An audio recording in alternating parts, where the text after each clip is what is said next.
So you might wonder perhaps why I thought we'd have a look at the moon. And of course it wasn't that long ago, was it, that NASA sent Artemis 2 back to the moon and we've gone all round the moon. And I guess to some extent that captured the imagination of millions of people. I think all of us, were fascinated, weren't we, looking at how they managed to take off, how they went around the moon. And of course there's plans, isn't there? They say, whether this happens I don't know, there's plans to build a permanent base on the moon. So Artemis 2 was really just an initial mission to then do the full mission at some point in the future where they say they're going to build this permanent base on the moon. I guess this is why I then started thinking more about the moon and ended up writing this talk, which I'm going to now share with you.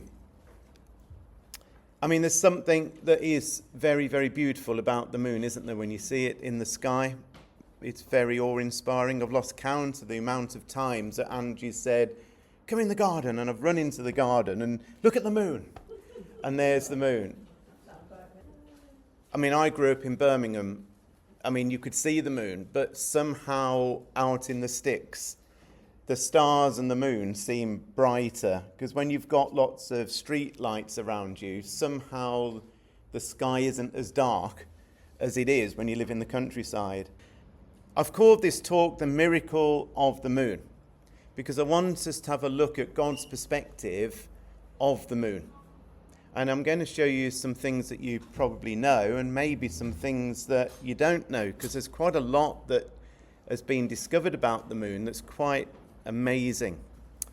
We're going to see that it's extremely useful, that it's extremely powerful, as well as being beautiful, how it affects the oceans, how the cycle of the moon operates, lots and lots of different things. So I guess fundamentally what I wanted to do was look at this, because it's one of two things, isn't it, the moon? It's either a cosmic coincidence, it's a random explosion that happened at some point that created the moon, that just formed out of random explosion. And I'm going to show you what the current theory is on how the moon is in the sky right now. Or it's divine design, and God himself has put the moon there. And it's sort of one or the other, isn't it? There isn't really a third way in between those two things. So we're not going to spend too much time looking at the cosmic coincidence side of things, because there's many, many, many talks that you can look on about that. But I'm going to show you quickly what their current theories are, and then we'll spend most of the time looking at what God says about the moon. Happy with that? What I didn't really fully appreciate is that theories have changed over time in relation not only to how the moon is there, but obviously in relation to how we're all here as well. We tend to think that scientists have discovered it and that it's definitive, but it isn't definitive. They change their ideas. So I'm not going to go through all of these different ideas. The latest theory is the giant impact theory. And I'm going to show you a video now, it only lasts about a minute or so, on what this latest theory is. So this is the giant impact theory.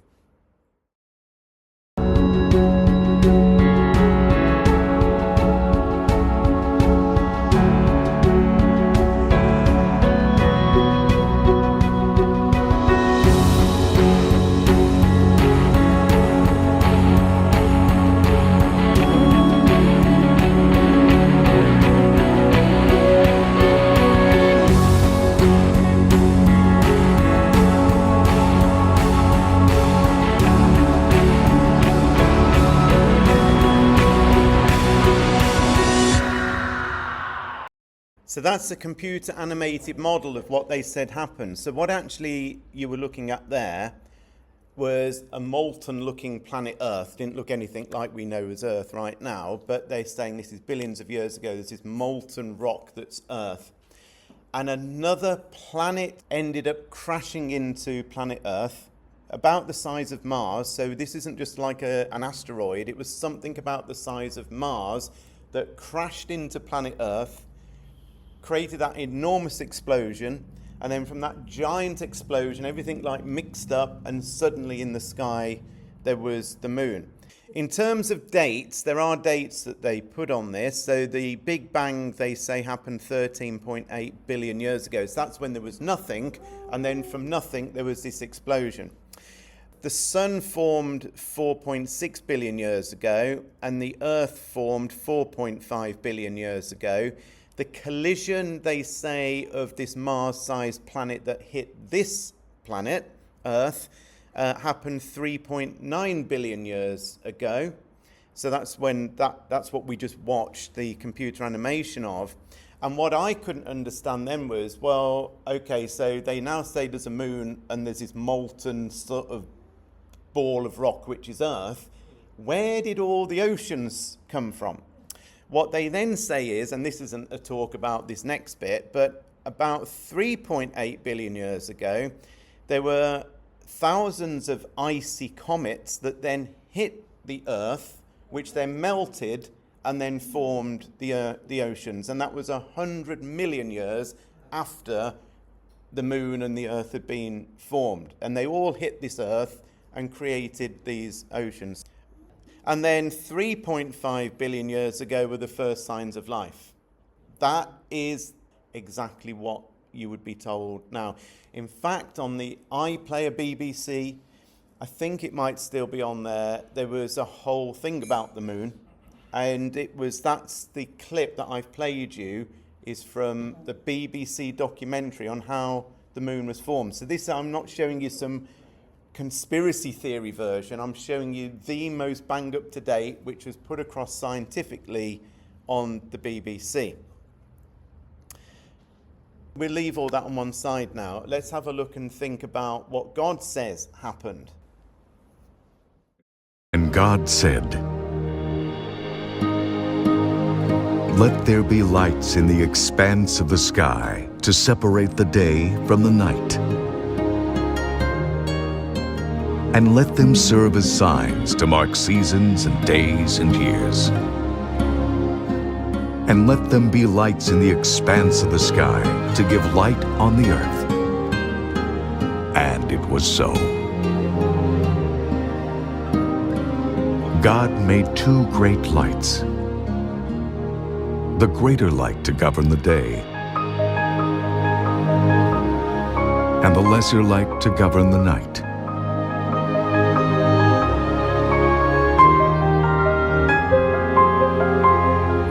He also made the stars. God set them in the expanse of the sky to give light on the earth, to govern the day and the night, and to separate light from darkness. And God saw that it was good. And there was evening, and there was morning, the fourth day.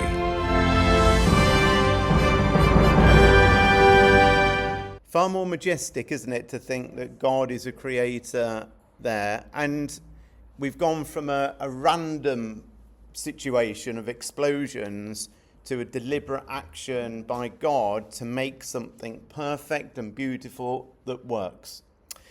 And of course, we've just heard there, quoted obviously from Genesis 1 verse 16, that God made two great lights, the greater light to rule the day and the lesser light to rule the night. And he made the stars as well. So it doesn't describe the moon as an accident. It basically, as we're going to see, I think talks about the moon as a gift to us. It's not just a lump of rock as far as God is concerned.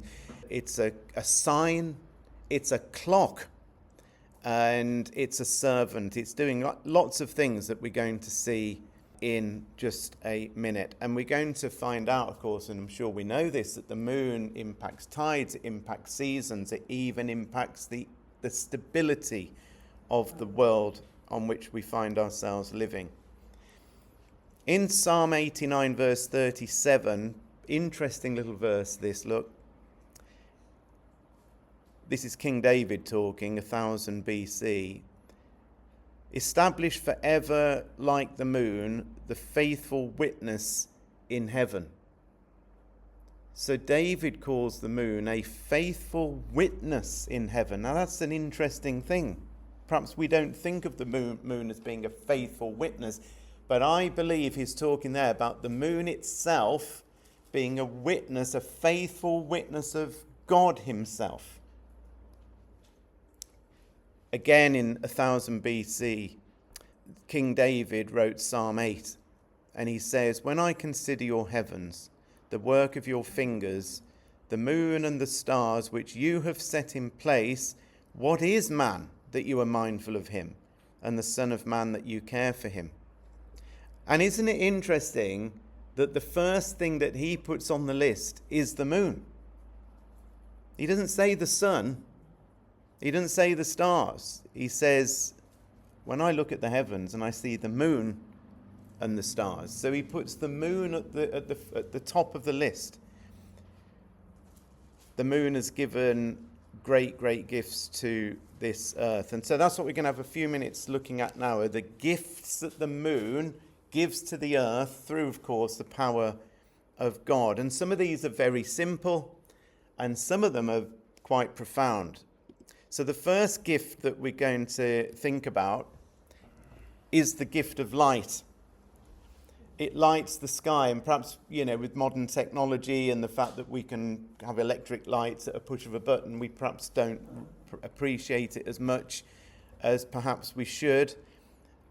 It's not like the sun. It's a completely different light. We know that. It's not overpowering, but it's enough to guide you. When the moon's out, it's totally different walking around than when there is no moon. So, again, I don't know if everybody realizes this, but we're only ever looking at the one side of the moon. Permanently and throughout all history, we've only ever seen the one side of the moon. So as the earth goes round, we're just constantly looking at the same side, which is interesting, because if we were looking at the other side, which is actually, it would be a lot brighter than the side that we look at.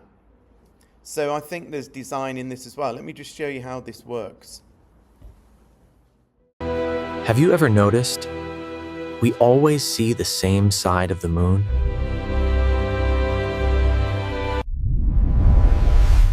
Is the moon not rotating? Or is something strange happening in space? The moon does rotate, but it rotates at the exact same speed it orbits Earth. This is called tidal locking ptosis. Earth's gravity locked one side of the moon forever. The far side isn't dark. It's just hidden from us. And no matter how long we wait, that side will never turn toward Earth. There's a lot of science behind why the moon is always facing us the same side the whole time, never changes, which we're not going to go into. But here are the two sides of what it actually looks like. So that's the side that we see on the left, and that's the side that's the other side that we don't see behind. And you see they're quite different, aren't they, in terms of the colouring. And if, as I say, we saw the side on the right, the brightness would be I think they say it'd be about 30% brighter than it is, which could impact lots of things. Who knows quite how, but God has clearly designed it so we see the dark side of the moon. The other thing is, of course, and we're very aware of this, is that the moon affects the tides, doesn't it, on planet Earth. So it isn't just shining, it creates tides, and the tides are the lungs of the ocean, more than perhaps we realize. They stir up life, they stir up nutrients. The bulk of life that's created and is happening is actually where the tides are occurring. The shoreline are the nurseries, really, for the life of the ocean. So the tides are just so important, and the moon is almost like an engine that's every single solitary day helping life. And either that's a giant coincidence or it's a creator that's behind it. But have a look at these short videos. High tide and low tide occurs twice a day. Well, why does the sea level rise and fall? The moon is a significant cause of these formations. The moon orbits around the Earth due to our Earth's gravity. There is a tidal force between the Earth and the moon, and it is due to this force that it becomes tidally locked and rotates continuously. This tidal force is responsible for the formation of tides on Earth. In other words, just as the Earth attracts the moon attracts the Earth. Earth's gravitational pull is greater, causing the moon to orbit around.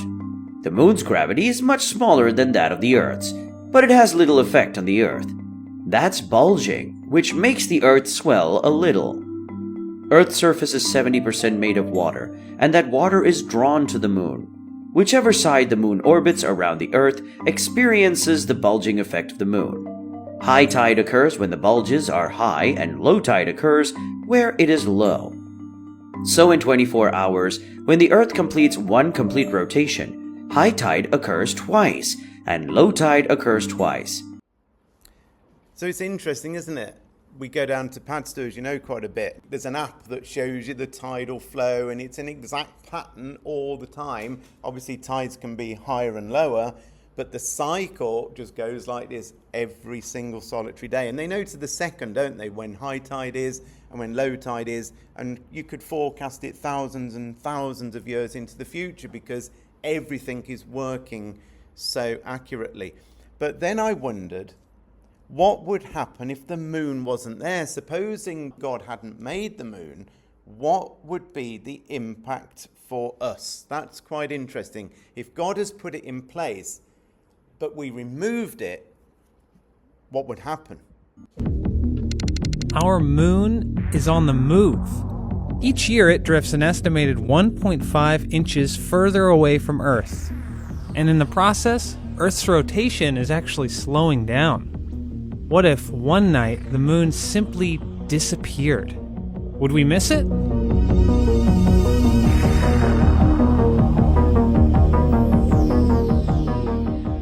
A full moon is on average 14,000 times brighter than the next brightest night sky object, Venus. So without it, every night would be as dark as a new moon, and stargazing would be spectacular. But by the next morning, you'd begin to realize just how important the moon is for life on Earth. To start, between the sun, Earth's rotation, and the moon has the largest influence on Earth's tides. Without it, high and low tides would shrink by an estimated 75%. This would jeopardize the lives of many types of crabs, mussels, and sea snails that live in tidal zones, and disrupt the diets of larger animals who rely on them for food, threatening entire coastal ecosystems in the process. Within a few decades, we would start to see mass population declines in the sea and on land. One of the largest spawning events in the world occurs in the Great Barrier Reef. Each November, in the days following the light of a full moon, coral colonies across the reef, spanning an area larger than the state of New Mexico, release millions of egg and sperm sacs within nearly minutes of one another. Scientists are certain that the full moon plays a role in the timing, but exactly how remains a mystery. Now, the moon may not hold as much sway over human reproduction, but without it, something we care equally about would change: the weather. Tides and tidal currents help mix cold Arctic waters with warmer waters in the tropics. This balances temperatures and stabilizes the climate worldwide. Without the moon, weather forecasts would be practically impossible. The average difference between the hottest and coldest places on Earth could grow to life-threatening extremes. But none of this compares to the biggest change that we would have coming over the next millennia. And that's what we're going to look at next. Because this is what I didn't realize when I was looking. I didn't realize lots of this stuff, but this I didn't realize, is that the moon itself stabilizes the Earth on which we live. And without the moon there, It would be like on a bike when you've got stabilizers, it stops you wobbling over, doesn't it? The moon acts exactly like that, as a stabilizer to the Earth. Have a look at this. Now, Earth tilts on an axis at 23.5 degrees, mostly due to Moon's gravity. If the Moon disappeared, Earth's axis would wobble between anywhere from 10 to 45 degrees. Some experts estimate that Jupiter could help keep Earth's tilt from reeling completely out of control. But even just an extra 10-degree tilt could wreak havoc on the climate and seasons. In the past, Earth's tilt has changed by about 1 to 2 degrees, which scientists think could have caused ice ages in the past. It's hard to know what a 10-degree or 45-degree tilt would do, but probably nothing good for most life on Earth. Turns out, the Moon isn't just a beacon of light in the night sky. Its existence is crucial to the delicate balancing act that makes life here possible. So it either comes back to all of this being a cosmic coincidence or divine design, doesn't it? The other thing, we were talking about this before we started with Warren, and that is something that perhaps we take for granted, and that's the moon scale in the sky. Now, I want to show you this because it really hits home as to the astonishing fact that the sun and the moon appear the same size. Have a look at this. Have you ever wondered about the scale of the solar system? So, imagine this soccer ball, the football here, represents the Earth. How big would the moon be on this scale? About as big as this tennis ball. So the moon is about a quarter of the diameter of the Earth. And how far apart would they be? About that far.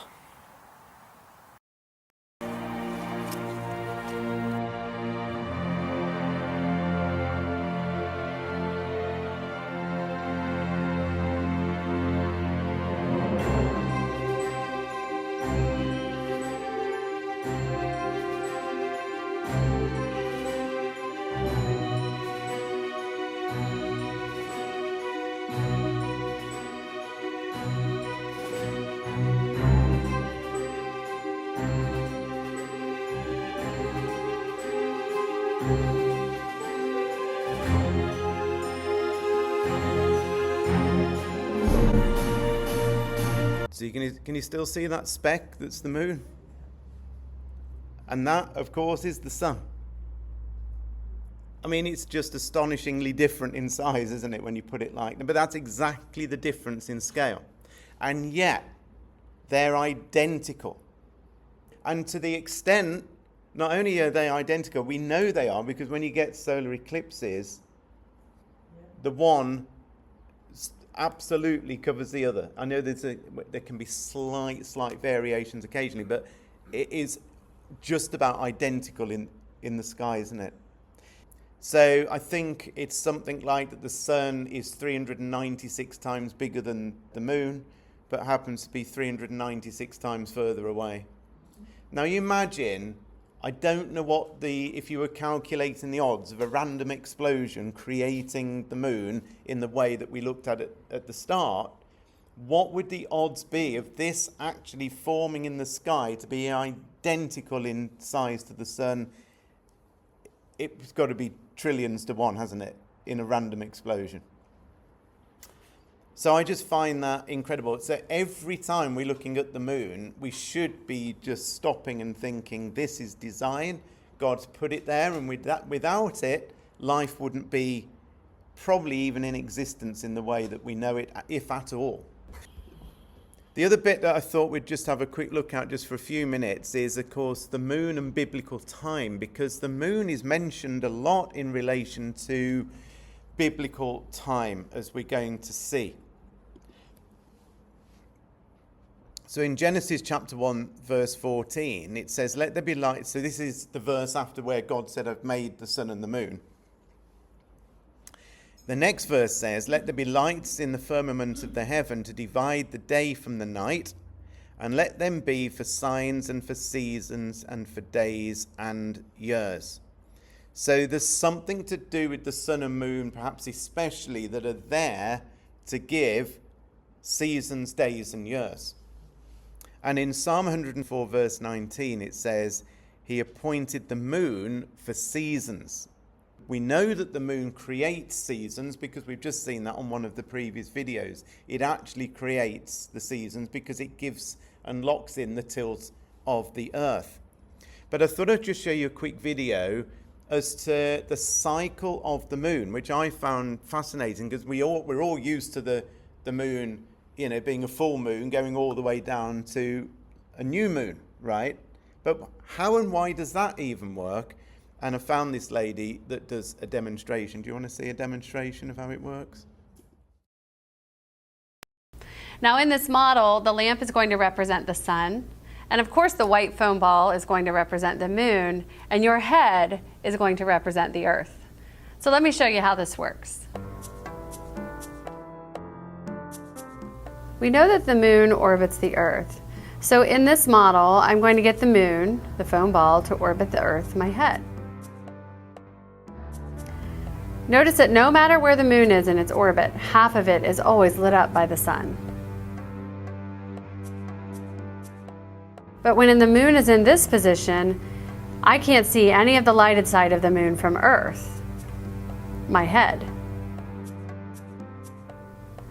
From this angle, you can see what I am seeing from Earth. We call this new moon. When it's new moon, we look up at the sky and we can't see the moon. It's there, but the side that's reflecting sunlight is away from us. Now, as I slowly make the moon orbit to my left, I can begin to see a tiny sliver of that lighted side. We call that a crescent moon. As the moon keeps orbiting, we can see more and more of that lighted side. We see half of the lighted half, which is a quarter moon. In this case, a first quarter moon. As we keep orbiting, we see almost the whole lighted side. We call that a gibbous moon. Then, when we can see the entire lighted half of the moon, that's a full moon. As the moon continues in its orbit, we begin to see less and less of that lighted side. We're back to a gibbous moon, but this time the light is on the opposite side.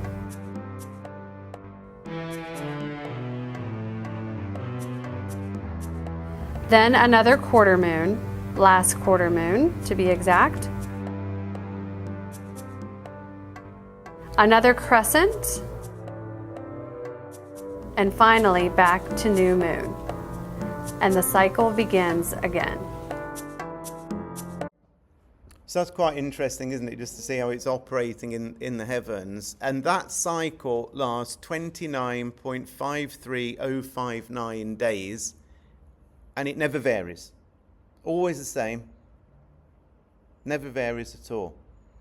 In the Bible, of course, what you read about is the cycles in relation to the moon. And all of the feasts were associated with the moon. So actually the word moon is only mentioned 26 times, believe it or not, in the Bible. You'd think it'd be mentioned a lot more.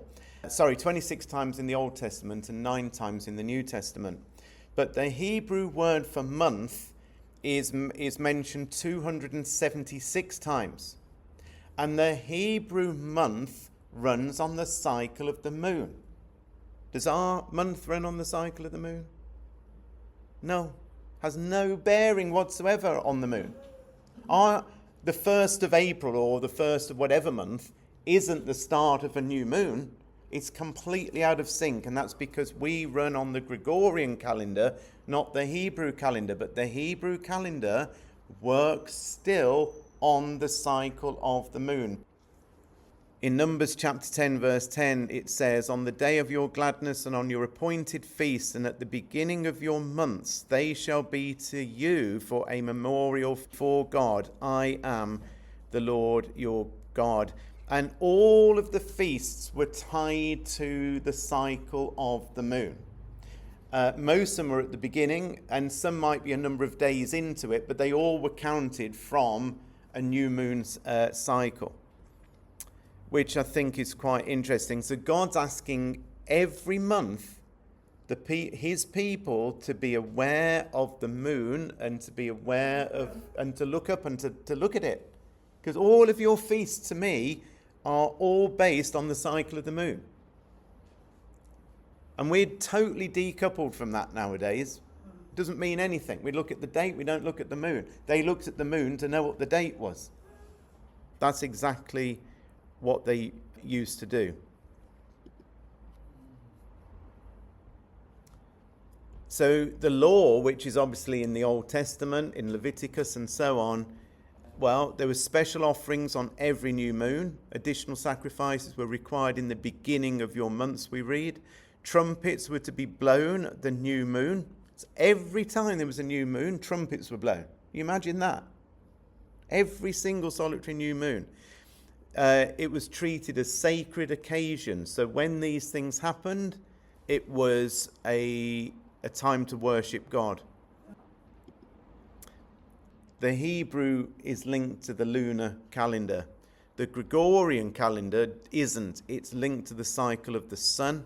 And the months, as we know, vary from 20 days to 30 days to 31 days, and everything gets balanced up with leap years. The other thing that is quite interesting is that the moon is symbolic in the Bible. And I believe it's symbolic of, believe it or not, the ecclesia that we've got here in Tewkesbury and all the ecclesias throughout time. And here's very quickly why. The sun, we know, is symbolic of Jesus because Malachi 4 verse 2 tells us about Jesus being like the Son of Righteousness. And it uses the word S-U-N, i.e. the sun that we see in the sky, but it's talking about the time when Jesus comes back and establishes the kingdom. And it says the Son of Righteousness will appear with healing in his wings. And you think, that's interesting that Jesus is being equated to the sun. If Jesus is the sun, the stars, we're told in Daniel chapter 12, are symbolic of what, by the way? What are the stars symbolic of? The saints. So we as individuals are symbolic of the saints, because it says, who are these like stars appearing? And again, it's talking about the kingdom when we're all actually there, as individual stars in the darkness. But the moon is different. It's not individual stars. The moon is this big object in the sky. It's like the greatest. It's like a combination of lots of stars all being together in a way. And the moon is symbolic of the ecclesia itself. The moon has got no natural light of its own, has it? If the sun was switched off, the moon would disappear. And in a way, what happens is in our lives, as an ecclesia, what we're supposed to do is reflect the light of Jesus, which is the sun, into the darkness of the world. That's what we should be doing. In the last just couple of minutes, I just want to show you a couple of other references to the moon, because the moon crops up in prophecy. There's quite a few times the moon is mentioned in relation to prophecy in the Bible. It talks about the moon going dark just before Jesus comes back. It says, the earth shall quake before them, the heavens shall tremble. The sun and the moon shall be dark, and the stars shall withdraw their shining. That's Joel chapter 2, verse 10. We'll look at what it means in just a second. It talks about the moon being turned to blood in Joel chapter 2, verse 31. It says, the sun will be turned into darkness and the moon into blood before the great and the terrible day of the Lord come. This is when God intervenes and judges the earth, isn't it? So we've got the moon going dark. We've got the moon turning to blood. Just have a look at this little video which explains why the moon turns red sometimes.